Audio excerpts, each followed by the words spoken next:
देखिए बच्चों, टॉपिक है angular displacement. Okay, angular displacement क्या होती है? जैसे हमने आपको सर्कुलर मोशन के बारे में बताया, तो सर्कुलर मोशन में इस तरह से बॉडी सर्कल में चलती रहती है, ठीक है।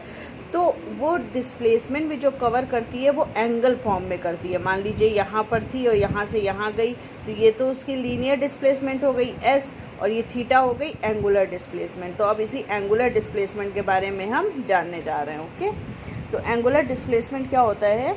सपोज दैट द पार्टिकल जो है वो यहाँ से चलना स्टार्ट करता है पी नॉट से, ठीक है। पी नॉट से चलना वो स्टार्ट करता है और t1 टाइम के बाद वो यहाँ पर पहुँच जाता है, ठीक है।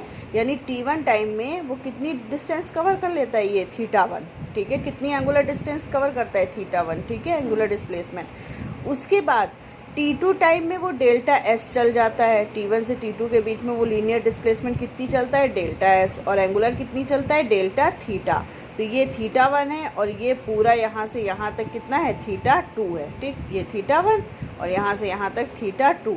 तो डेल्टा थीटा कितना हो जाएगा? θ2 माइनस θ1, ठीक। और ये रेडियस हो गई सर्कल की स्मॉल आर। ओके, अब हमें निकालना है डेल्टा थीटा की वैल्यू। एंगुलर डिस्प्लेसमेंट हमें निकालनी है। तो डेल्टा थीटा क्या है? एंगल है। आपको पता है एंगल इक्वल टू क्या होता है? आर्क अपॉन रेडियस, ठीक है। तो angle equal to arc upon radius जब हम लिखेंगे तो यहाँ आर्क कितनी है? डेल्टा एस, ठीक। और रेडियस कितनी है? आर। तो देखिए यहाँ पर delta theta equal to delta S upon R, यही होती है हमारी angular displacement. Okay, the unit of the angle और angular displacement is radian.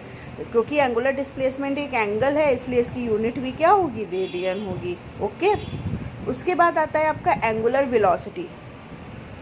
Angular velocity क्या होता है?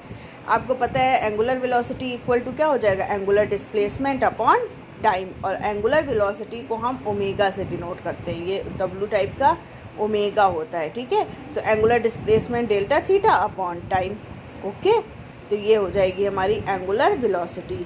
अब देखिए आगे, ठीक। Omega equal to delta theta upon delta T हो जाएगा।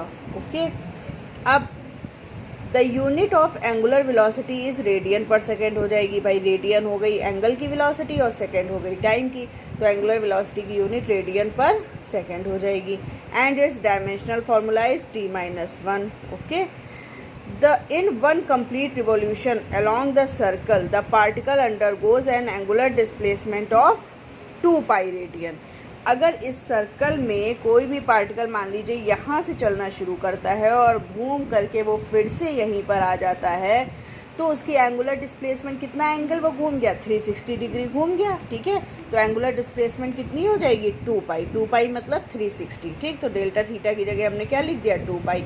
और टाइम की जगह कैपिटल टी, क्योंकि 1 रिवॉल्यूशन में लगा टाइम ही क्या होता है? Time period, capital T.